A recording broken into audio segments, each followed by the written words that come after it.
पिता परमेश्वर, धन्यवाद है परमेश्वर इस दिन के लिए, समय के लिए धन्यवाद है परमेश्वर। धन्यवाद है परमेश्वर, क्या परमेश्वर हमारे बीच में परमेश्वर। हाँ परमेश्वर, ये जो हम इकट्ठा हुए परमेश्वर, ये संसार में बहुत लोग परमेश्वर कई जगह पे इकट्ठा होते परमेश्वर, लेकिन परमेश्वर ऐसा दे एक कलीसिया में इकट्ठा होना परमेश्वर अलग है परमेश्वर, क्योंकि आपकी उपस्थिति है परमेश्वर हमारे बीच में परमेश्वर। धन्यवाद है परमेश्वर। और जहाँ पे आप उपस्थित है परमेश्वर, वहाँ पे अद्भुत काम होते परमेश्वर, लोग के जीवन बदलते परमेश्वर, लोग चंगाई पाते परमेश्वर, निराश लोग आशा पाते परमेश्वर। धन्यवाद है परमेश्वर। मांगते परमेश्वर आपके हाथों में थे परमेश्वर, हर एक व्यक्ति को परमेश्वर जो यहाँ पे उपस्थित है परमेश्वर, आपके वचन की तरह परमेश्वर आप बातें करो परमेश्वर, आप छूना परमेश्वर एक हृदय को परमेश्वर। हम मांगते धन्यवाद है परमेश्वर, धन्यवाद है परमेश्वर। आपके हाथों में थे परमेश्वर, आगे के समय इस वचन को आपके हाथों में थे, इस प्रार्थना यीशु मसीह के नाम से मांगते हैं, आमीन। ओके, सो आज मैं दे ना बॉडी लाइफ ना क्या मसीह का देह का जीवन ना उसके बारे में थोड़ा से हम ये करेंगे ना।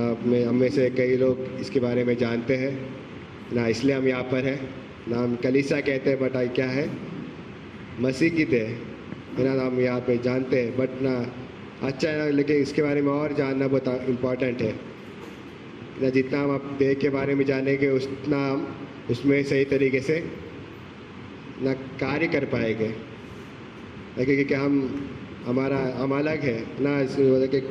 देह ना कलीसिया एक ऑर्गेनाइजेशन नहीं है, एक संस्था नहीं है, बट ये एक ऑर्गेनिज्म है ना, एक जीव है। ऐसा कहते हैं ऑर्गेनाइजेशन ना, संस्था क्या होता है हम ट्रस्ट कहते हैं, ट्रस्ट होता है ना, अलग अलग बहुत सारे कंपनियां होती है ना। ये ऐसा नहीं है बट ये अलग है ना, इसमें क्या एक जीवन है ना। ये संसार के लिए हम भी एक ट्रस्ट की तरह ही है ना, बोल सकते हैं कि ट्रस्ट है कल ना। संसार में लोग इस तरीके से देखते हैं ये फाउंडेशन है कुछ ना, बट हम क्या एक देह है ना। हम सबको परमेश्वर ने क्या किया ना, हम पाप में थे लेकिन परमेश्वर ने क्या किया, हमें पाप से छुड़ाया और हमें इस देह में रखा है ना। सो संसार में जितने में हम दो तरीके से हम कहते हैं कलीसिया के बारे में, क्या है पहला सर्वव्यापी कलीसिया ना, कि जितने भी संसार में जितने भी कलीसिया है सबको मिला के ना, सबको हम कहते हैं सर्व यूनिवर्सल चर्च ना, कि सबके हम हिस्से हैं ना। इस दुनिया में कहाँ पर भी विश्वासी होने दो, ये हमारे भाई बहन है ना। हम क्या करते हैं उनके साथ संगत भी कर सकते हैं ना, हम जब भी हम मिलेंगे एक आनंद होता है ना। सो एक यूनिवर्सल चर्च के हम हिस्से हैं। और दूसरा हम एक परमेश्वर ने हमें एक देह में रखा ना, एक लोकल चर्च में रखा है ना। हम इस यहाँ पे अगर हम यहाँ पर है तो हम इस चर्च के कलीसिया के हिस्से है ना। सो बट ये कि समझना में इम्पोर्टेंट, यस हम यहाँ पर है, सो हम यहाँ पर क्यों है ना, हमारा कार्य क्या है यहाँ पर है ना। सब कुछ चीज़ें पहला कोरिन्थियों का 12वां अध्याय में ऐसे हम ना अधिकतर हिस्सा हम शेयर करेंगे ना। पहला कोरिन्थियों की किताब बहुत अद्भुत है। नए कलीसिया ऐसा कलीसिया था जिसमें बहुत सारे ना इतने सारे प्रॉब्लम्स थे। अब क्या कर रहा है पौलुस, उसमें उनको जो उनके प्रॉब्लम्स थे उनको डील कर रहा है ना। वो उनके क्या अंदर था ना, ग्रुपिज्म था ना। वो बोलते कि मैं पौलुस का हूँ, मैं पौलुस का हूँ, मैं पतरस का हूँ ना। ग्रुपिज्म था। अब वहाँ पे क्या था, विभाजन था। और क्या था वहाँ पर वरदान थे, बहुत वरदान थे, बट क्या हो रहा था वो वरदान का गलत तरीके से ना इस्तेमाल कर रहे थे, मतलब अपनी बढ़ाई करने के लिए। और बहुत सारे प्रॉब्लम्स है इसमें ना, बुराई पाप हो रहे, पाप है कलीसिया के अंदर है ना। तो बहुत सारी चीज़ें है ना, अगर हम जब बाइबल कॉलेज में सीखते हैं कि किस तरीके के इसके अंदर प्रॉब्लम्स है और पौलुस क्या कर रहा है, इसे डील कर रहा है ना। पौलुस उन्हें समझा रहा है परमेश्वर वचन में।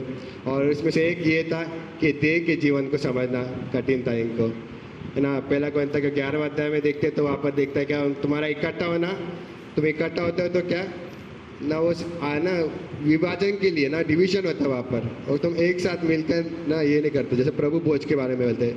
परंतु 17वां वचन में, परंतु ये आज्ञा देते हुए मैं तुम्हें नहीं सराहता, इसलिए कि तुम्हारे इकट्ठे होने से भलाई नहीं परंतु हानि होती है ना। वहाँ पर वो बोलते हैं कि वहाँ पर जो इकट्ठा हो रहे वहाँ पे भलाई कुछ नहीं होता, बट क्या हो रहा है, हानि हो रहा है।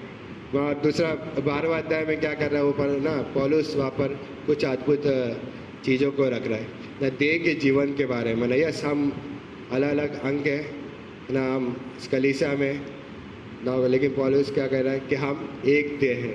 तो इसको हम समझेंगे कि इस देह में परमेश्वर ने हमें रखा है, तो कुछ चीज़ों को हम ना समझते हैं कि क्या इम्पोर्टेंट है इस देह में रहने के लिए ना। तो पहले तो चीज़ है कि इस देह के हिस्से कौन है, समझने वाला कि जो ना अंधकार में थे, हम पाप में थे ना, हम परमेश्वर के दुश्मन थे, पर परमेश्वर ने क्या किया, हमें इस देह का हिस्सा बनाया। और कैसे होते हैं वो हम इस देह के हिस्सा, तो यीशु मसीह पे विश्वास करने से ना हम इस देह में आ जाते हैं ना। 12 अध्याय का 12वां वचन और 13वां वचन पढ़ेंगे पहले। क्योंकि हम सब ने क्या यहूदी और क्या यूनानी, क्या दास और क्या स्वतंत्र, एक ही आत्मा के द्वारा एक देह होने के लिए बपतिस्मा लिया, और हम सब को एक ही आत्मा पिलाया गया। तो यहाँ पर वो बोल रहे कि एक कौन सा बपतिस्मा की बात कर रहे हैं, पवित्र आत्मा का बपतिस्मा ना। जब हर एक विश्वासी, जब ना हर एक व्यक्ति जब यीशु मसीह पे विश्वास करता है, वो उस कलीसिया के अंदर ना, उस देह के अंदर बपतिस्मा होता है। इसको आत्मा का बपतिस्मा कहते हैं ना, जो हर एक विश्वासी प्राप्त करते हैं इसके ना जन्म के ना, जब उसका नया जन्म होता है ना। तो उसमें क्या हो रहा है, उसने हमें इस देह में रखा है ना, और हमें आत्मा मिला है ना, वो पवित्र आत्मा मिला है। सो ये पवित्र आत्मा का ना अद्भुत कार्य दिखता है ना। अगर पहला वचन ना, ये पूरा वचन हम ना पढ़ेंगे नहीं, बट हम मैं कुछ डिवाइड करूँगा ना, कुछ चीज़ें जो समझेंगे। तो पहला दूसरा और तीसरा वचन पढ़ेंगे।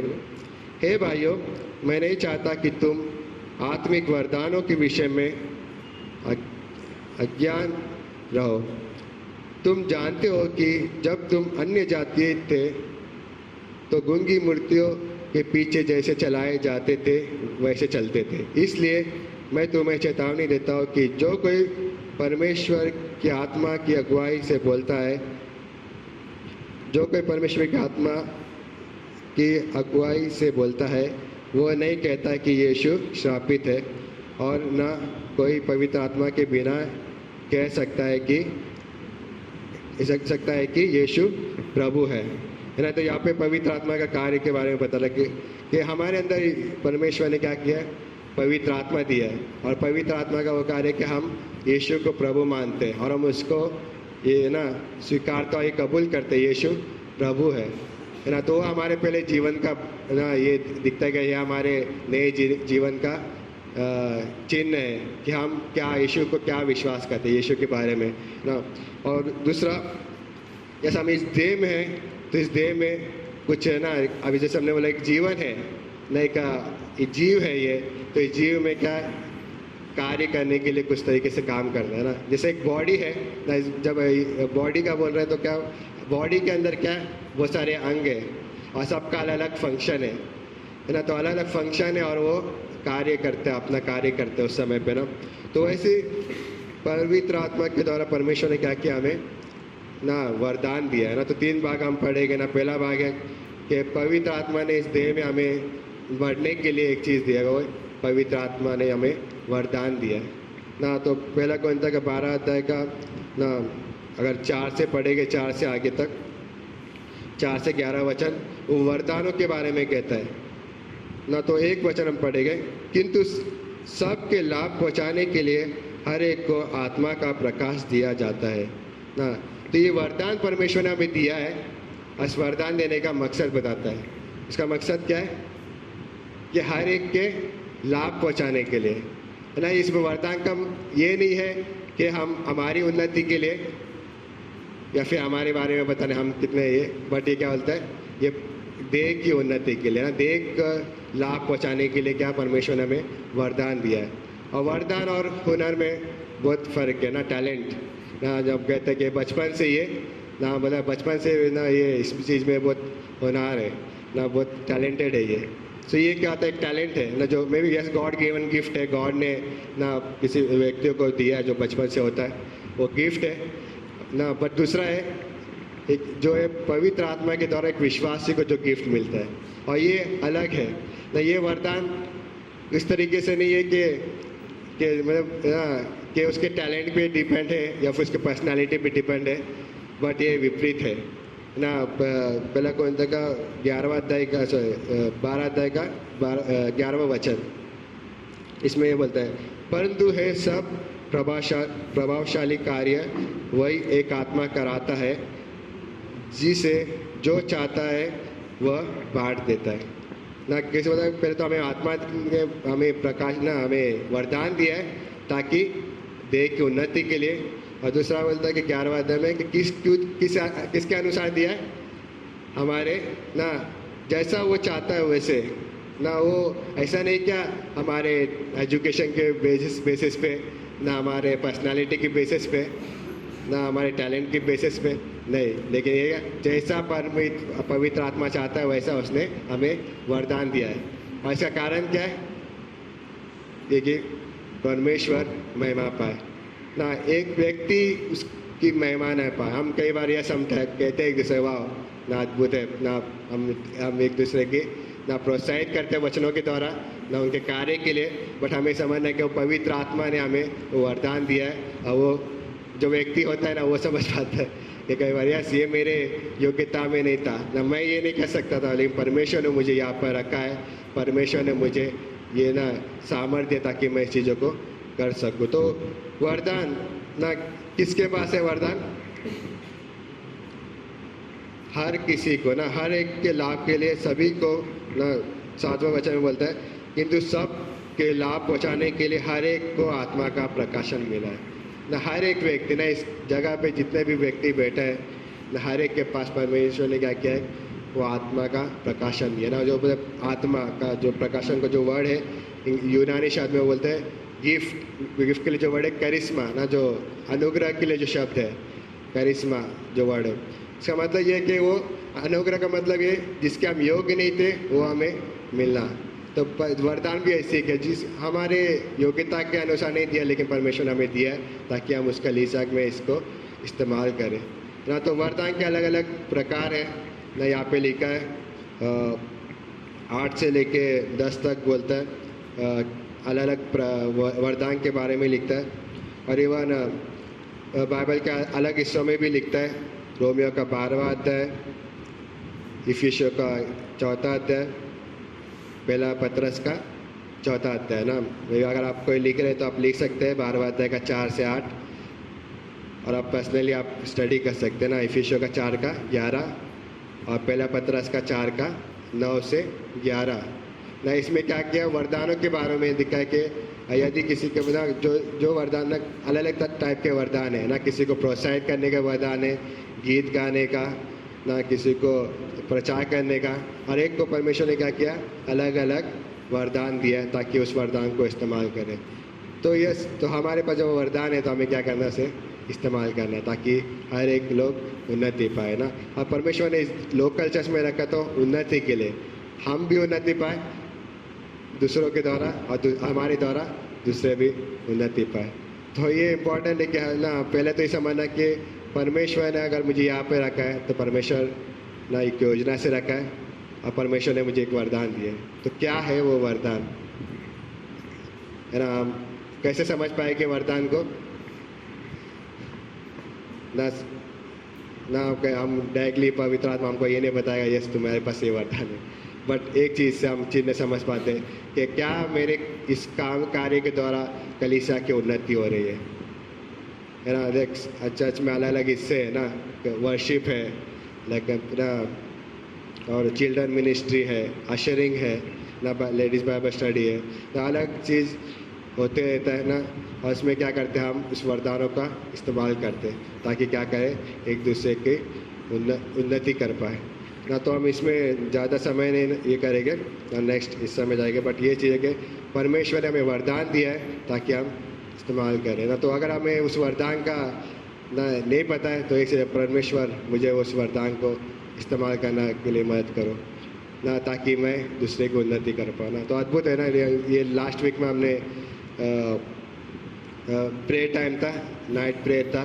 सो अद्भुत टाइम था ना, जहाँ हम वहाँ पर ना कोई लोग 12 बजे तक थे, कोई पूरे रात जगे थे ना। अद्भुत समय था, हम क्या करें, एक दूसरे को ना एंकरेज कर रहे थे ना, वचनों के द्वारा, गवाहियों के द्वारा ना, और सबसे इम्पोर्टेंट है जीवन के द्वारा। तो हमारे बीच में एक मालती आंटी है ना, बहुत अच्छा लगा ना, आप हाथ उठा सकते हैं आंटी। तो मालती आंटी ने ना हमारे बीच में था ना, सुबह तक जगे थे, और हम रियली उनके साथ हमने बहुत आनंद उठाया, उनके जीवन को देख के ना, उनके द्वारा हम बहुत प्रोत्साहित हुए। हम सब उनके सामने बहुत ना बच्चे जैसे जवान थे ना, बहुत जवान है उनके सामने, मतलब हम उनके ज्ञान के बारे में, हर चीज़ों के बारे में, बट वो हमारे साथ में थे और उनके द्वारा हम प्रोत्साहित हुए ना। इसे हम क्या करते हैं, एक दूसरे को हमारे जीवन के द्वारा प्रोत्साहित कर सकते हैं ना। यस, हम शायद से ज़्यादा नहीं पता होगा, बट हमारा किसी को एक प्रोत्साहन का वचन कहना ना, उसके जीवन में कार्य कर सकते हैं ना। उसमें भी शायद वो निराश है ना, उसे आशा मिल सकता है ना, टूटा हुआ है, बट वो शायद से क्विट करने के बारे में सोच रहा है ना, पर पीछे जाने के बारे में, लेकिन वो आगे बढ़ सकते हैं ना उस वचन के द्वारा। तो हमें वो इम्पोर्टेंट है कि उस वरदान का हमें इस्तेमाल करना। और दूसरा ना, पहला कोरिन्थियों का 12वां अध्याय का 12 से 27 में ये चीज़ है कि परमेश्वर ने वरदान दिया है ना, ये सब अलग अलग दिख रहे हैं, बट एक चीज़ है कि हम सब एक देह हैं। जो हमने बोला कि हम एक देह हैं, तो हमारे अंदर क्या, परमेश्वर ने एक एकता रखा है ना। एकता बहुत इंपॉर्टेंट है हमें समझना, कि ये कलीसिया है ना, हम कोरिन्थ के कलीसिया के बारे में इसलिए कह रहे हैं क्योंकि कोरिन्थ के कलीसिया में क्या था, विभाजन था ना, विभाजन कर रहे थे वो, है ना। तो हमारे कलीसिया बहुत अच्छा है ना, परमेश्वर बढ़ रहे। तो अगर मैं ये कह रहा हूँ तो इसका मतलब ये नहीं क्या हम हमारे कलीसिया में हो रहा है, बट ये इस चीज़ों में हो रहा है ना, बट हम क्या करना, हम इसको हम ध्यान में रख सकते हैं ना। सो एकता बहुत इम्पोर्टेंट है। सो इफिसियों का 4वां अध्याय 3 से लेके 6।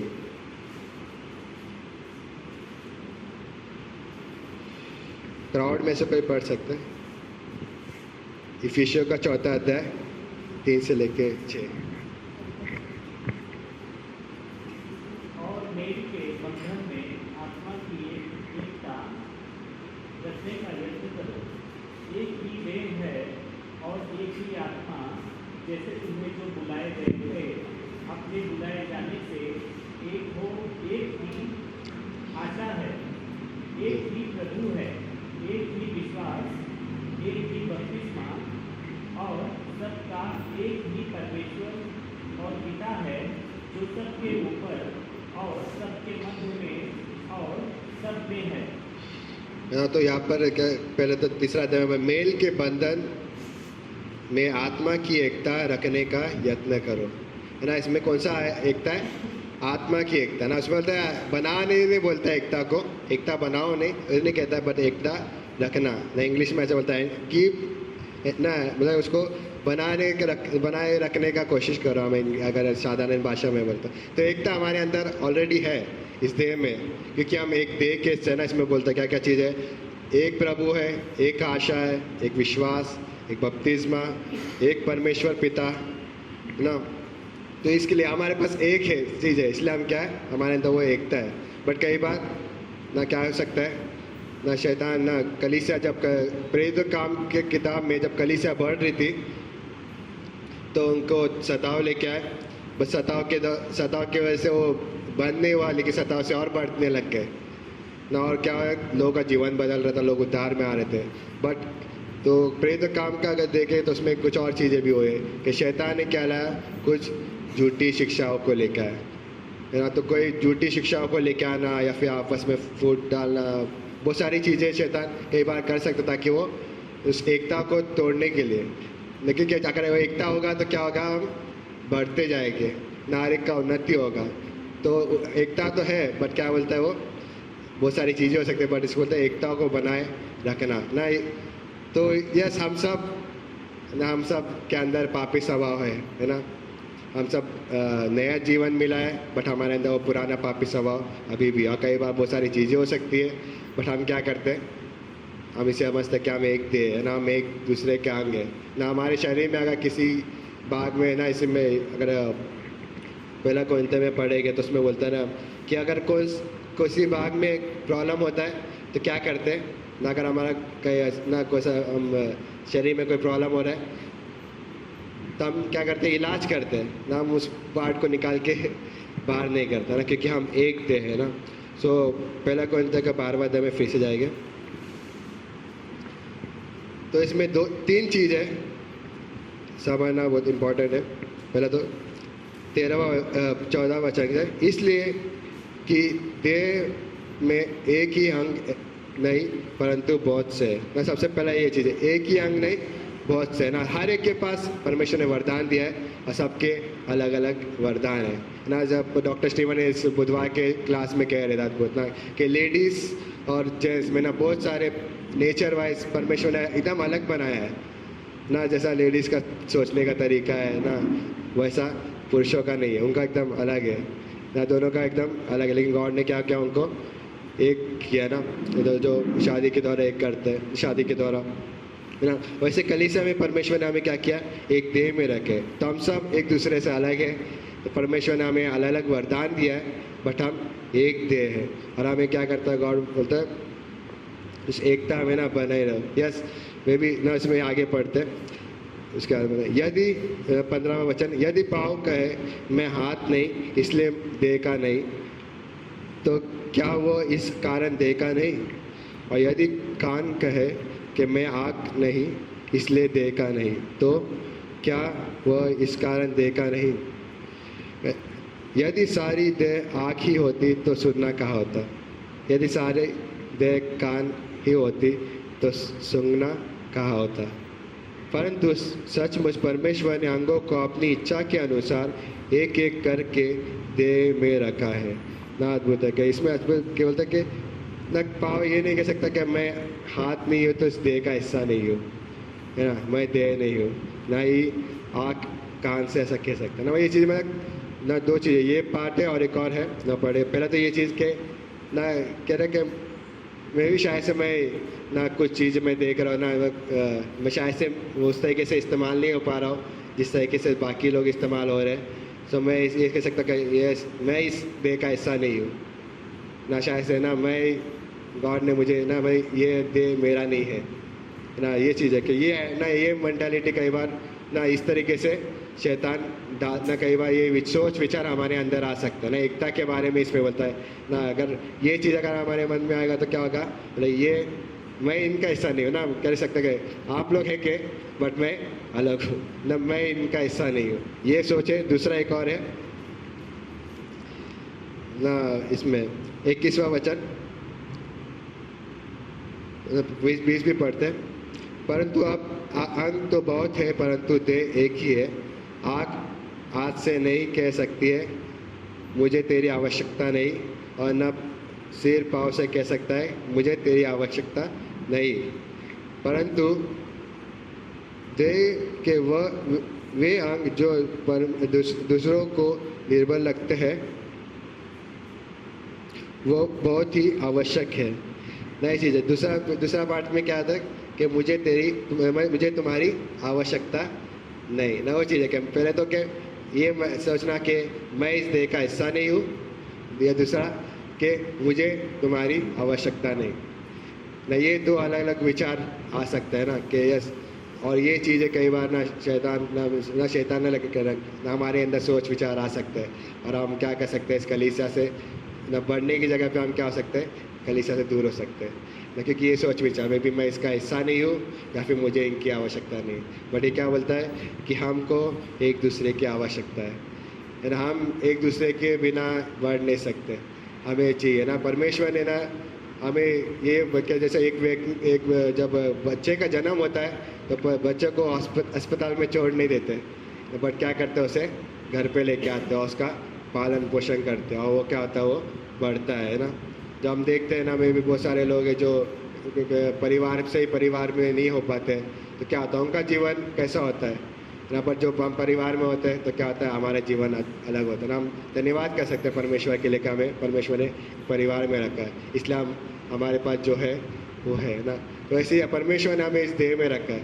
यस, मैं बोल सकता हूँ मैं नालक से अकेले में परमेश्वर संगति में बढ़ सकता हूँ, बट क्या बोलता है कि नहीं, ऐसा नहीं हो सकता। हमें एक दूसरे की ज़रूरत है, जैसा उनको मेरी ज़रूरत है और मेरी जो उनकी ज़रूरत है ना, उस तरीके से गॉड ने बनाया है।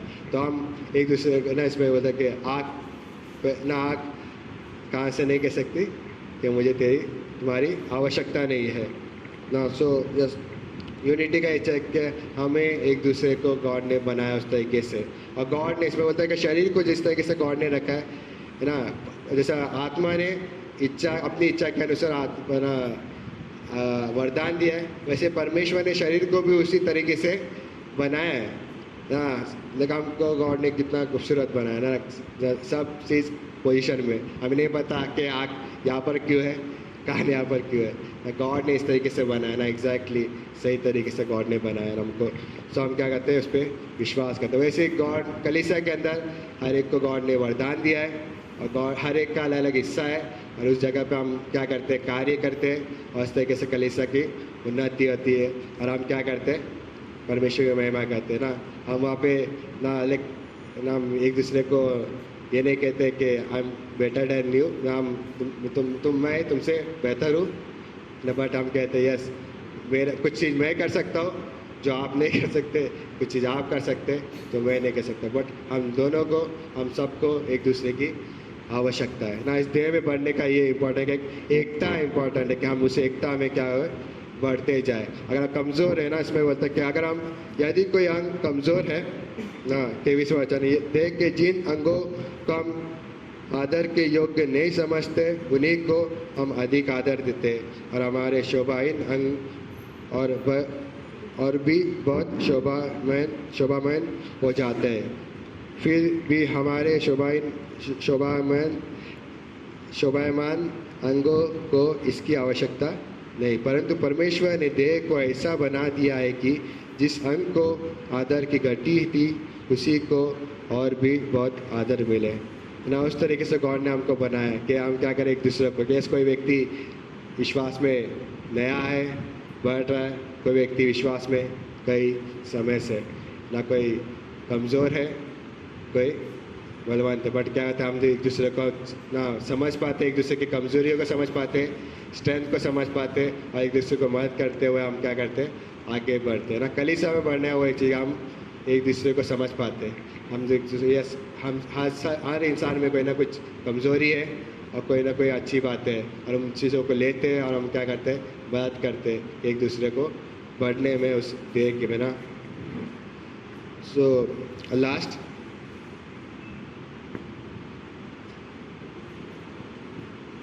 है पहला कोरिन्थियों का 12वां अध्याय का 31वां वचन। परंतु 31वां वचन बोल सकते हैं, क्या सब अनुवाद करते हैं ना। ये 29 से लेके 28 से लेके 30 तक फिर से कुछ वरदानों के बारे में बोलते हैं जो कलीसिया में है नहीं। इसमें से कुछ वरदान है जो शुरुआती कलीसिया के समय तक का था, जो आज के समय में नहीं है। जैसे प्रेरित के बारे में कहता है, भविष्यवक्ताओं के बारे में, बट आज के समय में कौन है, पास्टर है ना, जो टीचर्स है, जो कार्य कर रहे ना। तो कुछ वरदानों के बारे में कह रहा है, बट आगे क्या सब अनुवाद करते हैं। तुम बड़े से बड़े वरदानों की धुन में रहो, परंतु मैं तुम्हें और भी सबसे उत्तम मार्ग बताता हूँ। नहीं क्या बोलते हैं, वरदानों की धुन में रहो। यस, गॉड ने दिया है, हम उसमें बढ़ते हैं, बट ये क्या बोलता है, बट उससे भी उत्तम मार्ग में बताता हूँ। सो परमेश्वर वरदान दिया है, एकता दिया है, बट अगर बढ़ने के लिए सबसे इम्पोर्टेंट चीज़ है वो है प्रेम ना। अगर प्रेम नहीं होगा तो हम नहीं बढ़ सकते ना। प्रेम क्या कहता है, पहला कोरिन्थियों 8वां अध्याय 2वां वचन कहता है कि ज्ञान फूलता है, ज्ञान घमंड उत्पन्न करता है, परंतु प्रेम से उन्नति होती है। बस हमारे पास बहुत ज्ञान हो सकता है, बट वो कई बार क्या हो सकता है, असमय नहीं, बट कई बार घमंड उत्पन्न कर सकता है। बट क्या होता है, प्रेम से उन्नति होती है। और पहला कोरिन्थियों का 13वां अध्याय उसी के बारे में बोलता है शुरुआत से, यदि मैं मनुष्यों और स्वर्गदूतों की बोली बोलूं और प्रेम न रखूं तो मैं टनटनाते हुआ पित्तल और झंझनाती हुई जास हूँ।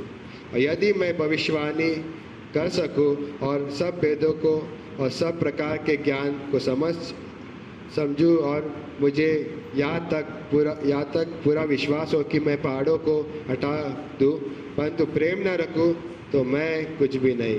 यदि मैं अपनी संपूर्ण संपत्ति कंगालों को खिला दूँ या यदि देह जलाने के लिए दे दूँ और प्रेम न रखूँ तो मुझे कुछ भी लाभ नहीं है ना। यहाँ पे अद्भुत है कि यस, मेरे पास इतना अच्छे वरदान हो सकते हैं, बट अगर मेरे अंदर वो प्रेम नहीं है तो उस वरदानों का कोई लाभ नहीं होगा ना। वरदान क्यों दिया गया था? हम सबके लाभ के लिए दिया गया ना, उन्नति के लिए दिया गया हमारे। अगर प्रेम नहीं होगा तो क्या होगा? वो वरदान हमें उन्नति नहीं करेगा। इम्पोर्टेंट, यस, हम कितना वरदान है वो इम्पोर्टेंट नहीं है, कौन सा वरदान है वो इम्पोर्टेंट नहीं है, लेकिन मैं उस वरदान का किस तरीके से इस्तेमाल कर रहा हूँ और उसके पीछे का मकसद क्या है वो इम्पोर्टेंट है ना। तो हम जब मसीह में बढ़ रहे हैं ना, ये कौन सा तीसरा भाग बोले, ये प्रेम क्या है? पवित्र आत्मा का फल है ना। परमेश्वर ने हमें वरदान दिया है, पवित्र आत्मा ने वरदान दिया है, पवित्र आत्मा का एक एकता है और ये प्रेम पवित्र आत्मा का फल है। तो जैसे हम बढ़ रहे हैं तो हमारे अंदर क्या हो रहा है? प्रेम बढ़ते जा रहा है ना। फल कैसा? शुरुआत में नहीं आता, बट वो समय लगता है। तो हम जब कलीसिया में बने रहते हैं तो हमारे अंदर वो प्रेम आता है, और जब वो प्रेम बढ़ता है तो हम एक दूसरे को ना समझ पाते हैं, एक दूसरे की मदद करते हैं कि वो बढ़ पाए ना। ये मतलब प्रेम क्या करता है? उन्नति करता है। तो मतलब वरदान तो इम्पोर्टेंट है, दोनों में रहो, बट क्या होता है? उत्तम मार्ग है प्रेम ना, क्योंकि प्रेम क्या करता है? अगर चौथा वचन से बोला, प्रेम धीरजवंत है, प्रेम कृपालु है, बहुत सारे गुण बताए प्रेम के बारे में ना। तो प्रेम क्या करता है? वरदानों को और ना खूबसूरत बनाता है ना। इसलिए हम वरदान और टैलेंट में बहुत डिफरेंट है ना। टैलेंट दुनिया में बहुत सारे लोग हैं, बट वो टैलेंट किसी को ना परमेश्वर की महिमा नहीं कर सकता, टैलेंट कभी किसी को उन्नति नहीं कर सकता। वो सिर्फ वो व्यक्ति की ना को प्रशंसा मिल सकते कि वाह कितना अद्भुत है ये ना, ये कर सकता है, वो कर सकता है। बट जब वरदान क्या होता है? उससे परमेश्वर को महिमा लेके आता है। हम क्या सकते? परमेश्वर की महिमा करते हैं और क्या करता है? उस वरदान के द्वारा हम एक दूसरे की उन्नति कर सकते हैं ना। सो प्रेम क्या करता है? उस वरदानों को और खूबसूरत बनाता है ना। और प्रेम क्या करता है? प्रेम उन्नति करता है। और तीसरा कि प्रेम हर बातों को सह लेता है। तो पहला कोरिन्थियों का 13वां अध्याय का 8 में बोलता है ना, 8वां वचन,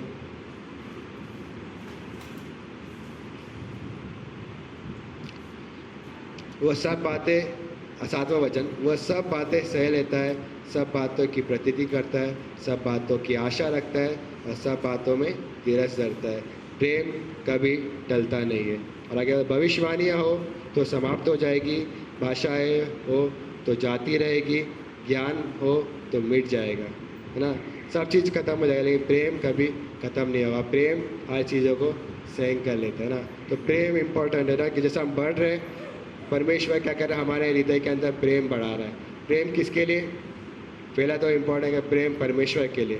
हम परमेश्वर के लिए प्रेम कर रहे हैं, परमेश्वर के लिए प्रेम है, परमेश्वर से प्रेम कर रहे हैं। दूसरा, इस देह में हम एक दूसरे से प्रेम करना है। और तीसरा, हमें सोचा माना जो खोए हुए लोग हैं उनके प्रति प्रेम। अगर हम खोए हुए के बारे में अगर हमारी कोई चिंता नहीं ना, तो यस कुछ तो प्रॉब्लम, उस प्रेम में कमी है ना। इस संसार का प्रेम क्या फ़ायदे वाला प्रेम होता है ना, तुमने मुझसे अच्छा किया मैं तुम्हें अच्छा करूँगा, ऐसा सोच होता है कई बार। बट यहाँ पे अगर बिना शर्त वाला प्रेम ना, परमेश्वर का प्रेम ना, इसमें कोई शर्त नहीं है। इसलिए हम क्या करते हैं? हम जब हम जाते ना, हम देखते कि हर एक व्यक्ति को प्रभु यीशु मसीह की जरूरत है। तो सुसमाचार भी अद्भुत तरीका है कि हम उस वरदानों को इस्तेमाल कर सकते हैं, लोगों को परमेश्वर के प्रेम के बारे में बता सकते हैं ना। परमेश्वर से प्रेम रखना सबसे इम्पोर्टेंट है पहले। दूसरा, एक दूसरे से प्रेम करना, जैसे हम ना यीशु मसीह अपने प्रभु परमेश्वर से पूरे मन से, दिल से, प्राण से, आत्मा से प्रेम करो। और दूसरा, अपने पड़ोसी से ना अपने समान प्रेम करो ना। तो हम क्या करते हैं? हम अपने ना इस कलीसिया से जहाँ पर परमेश्वर ने हमें रखा है, हम प्रेम करते हैं एक दूसरे से। और तीसरा, उन लोगों के लिए जो इस देह का हिस्सा नहीं है उनसे भी प्रेम रखना और उनको जाकर ना इस देह में लेके आना, ये परमेश्वर की महान आज्ञा का हिस्सा है ना। सो दो व्यक्तियों के बारे में है ना बता के क्लोज करेंगे ना, किस तरीके से उन्होंने किया ना। एक आंद्रिया ना, यूहन्ना का पहला अध्याय 40वां वचन।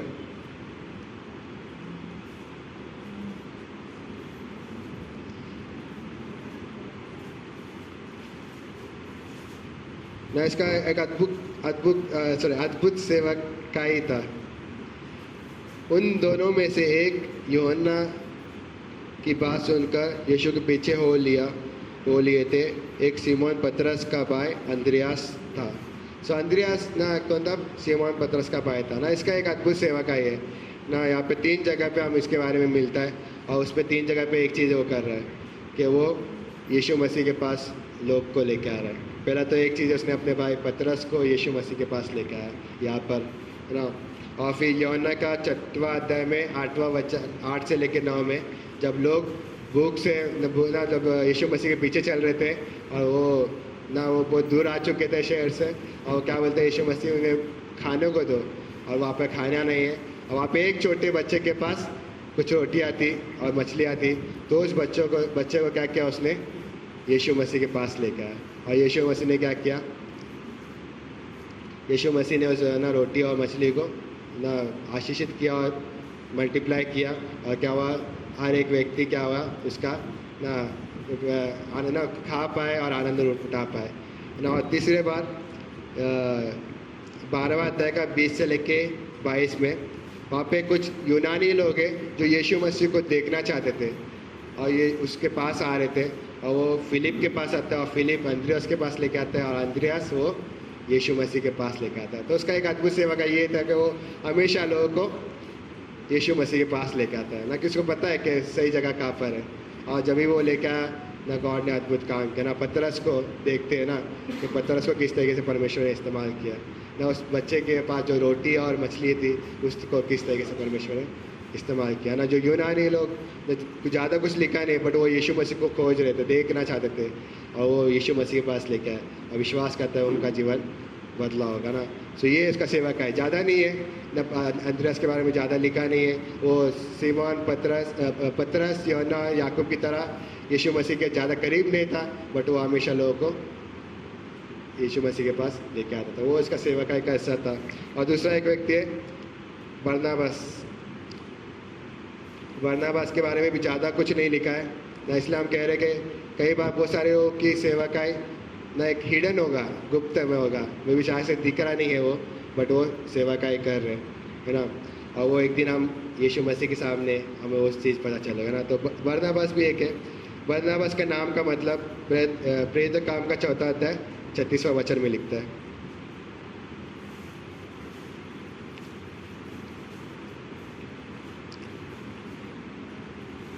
प्रेरित काम का 4 का 36 तो पढ़ सकता है, मिल गया तो। यीशु का नाम साइप्रस का एक लेवी था, जिसका नाम बरनबास अर्थात शांति का पुत्र था। ओके, शांति का पुत्र। सो यस, इंग्लिश में इस तरीके से कहते हैं प्रोत्साहन का पुत्र है ना, कि वो son of encouragement. Shanti similar होगा अपना मुझे, बट एंकरेजमेंट ना, वो क्या करा? प्रोत्साहित करने वाला ना। उसका नाम इसलिए रखा कि कई बार ना नाम के द्वारा इंसान का चरित्र पता चलता है ना। तो वो चीज़ वो कह रहा है कि यस, वो लोगों को प्रोत्साहन करने वाला व्यक्ति था, हमेशा प्रोत्साहित करता था, इसलिए उसका नाम बरनबास रखा हो। क्या प्रोत्साहन ना, शांति का पुत्र ना, प्रोत्साहन का पुत्र कह सकते हैं। और उसका एक सेवा का है ना, एक अद्भुत काम दिखता है 11वां अध्याय का 25वां वचन पढ़ सकते हैं।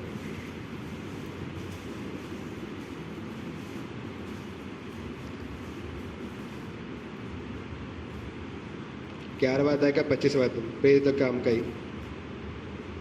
तब वह शाऊल को ढूंढने के लिए तरसुस को चला गया।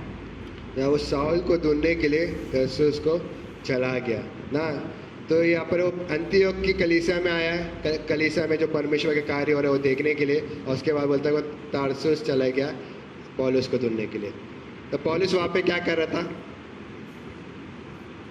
नहीं पता, बट वो एक चीज़ था कि वो वहाँ पे सेवकाई नहीं कर रहा था। वो उस वहाँ पर था, वो अपने ना वो बहुत समय तक वो सेवकाई नहीं कर रहा था। वो यस विश्वास में आया था। वो ना उसने शुरुआत में प्रचार भी किया और उसने ना उसको ना लोगों ने ना मारने के लिए भी गए और वो अभी वहाँ से चला गया। वो तारसुस में रहा था और वो समय तक तारसुस में रहा। वहाँ पे कुछ सेवकाई के बारे में नहीं लिखता है, वो किया बोलते ऑलमोस्ट ना बहुत सालों तक ना 10 सालों से ज़्यादा है कि वो वहाँ पर था, कुछ नहीं कर रहा। पर वहाँ पर बरनबास जा रहा है और तारसुस को ना पौलुस को ढूंढते हुए तारसुस, और क्या होता है उसको वहाँ से वो लेके आता है अंतियोख की कलीसिया में। और अब बाद में हम देखते हैं कि हमारे पास कितने सारे किताबें और किसने लिखा वो पौलुस ने ना। सो उस व्यक्ति का एक कदम लेना ना कि वो तो पौल के पास जाना, पौलुस के पास जाना, उसके लिए कितना कलीसिया के इतिहास में कितना अद्भुत कार्य किया ना। उसने क्या किया, वो प्रोत्साहन किया और परमेश्वर ने पौलुस को इस्तेमाल किया ना। बरनबास के बारे में भी ज़्यादा लिखता नहीं, बहुत थोड़ा से लिखता है।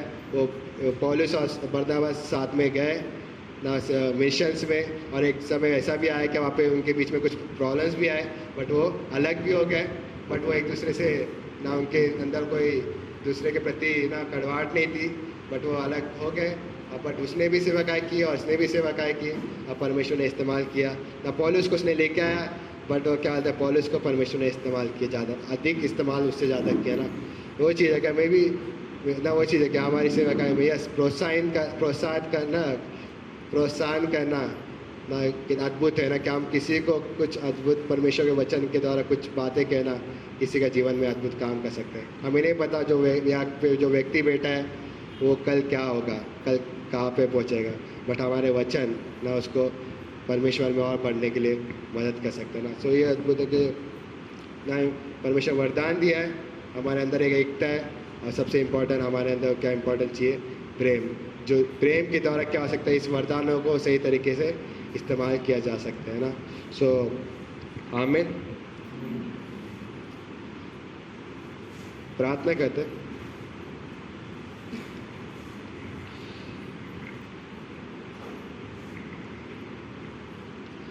पिता परमेश्वर धन्यवाद है, परमेश्वर धन्यवाद है इस दिन के लिए, इस समय के लिए धन्यवाद करते परमेश्वर। धन्यवाद है परमेश्वर, आपने परमेश्वर में इस देह में रखा है परमेश्वर। हाँ परमेश्वर, ये जीवन है परमेश्वर इस देह में परमेश्वर, क्योंकि परमेश्वर इस देह के परमेश्वर सिर आप हो परमेश्वर। आप ही के द्वारा परमेश्वर जीवन परमेश्वर इस कलीसिया में परमेश्वर बहता है परमेश्वर। हाँ परमेश्वर, जब वो कोई अंग परमेश्वर जब वो उस देह से जुड़ा होता है परमेश्वर, उसके अंदर जीवन है परमेश्वर, वे भी उसके अंदर कुछ कमी हो सकती है, लेकिन देह से जुड़े होने की वजह से उसके अंदर चंगाई आ सकती है परमेश्वर।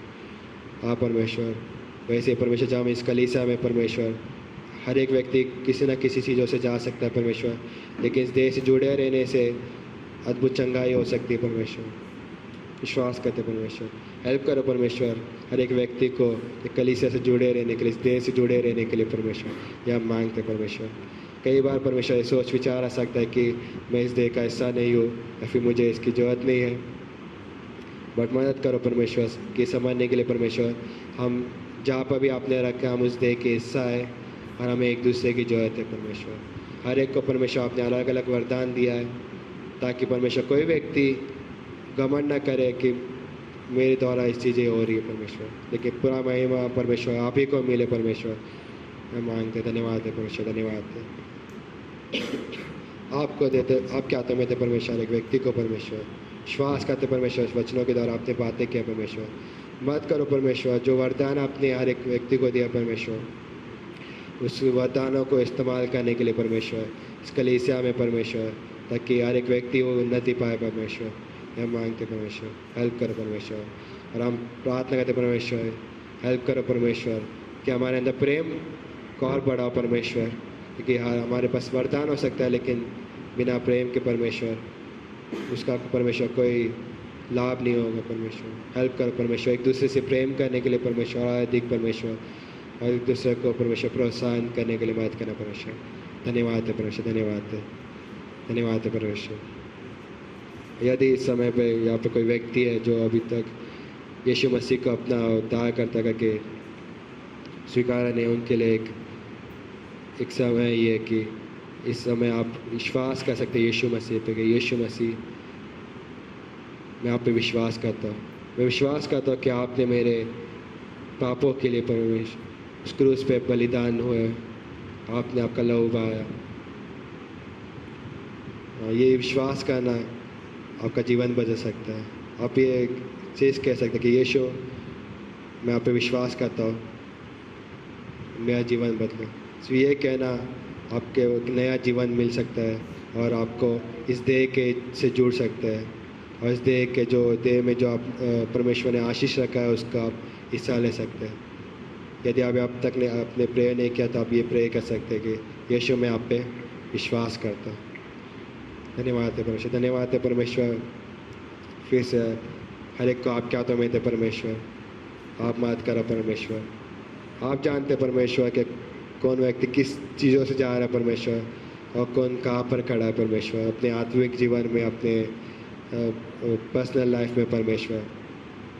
हेल्प करो परमेश्वर, आपकी आत्मा के द्वारा परमेश्वर हमें मदद करना परमेश्वर, कि हम एक दूसरे को मदद करें परमेश्वर, कि हम एक साथ बढ़े परमेश्वर, ताकि परमेश्वर उस दिन परमेश्वर हम जिस दिन आपके सामने खड़े हो परमेश्वर, हम सब परमेश्वर उसी नाम पास पाए, आपने हमारे लिए धन्यवाद। आप क्या करता है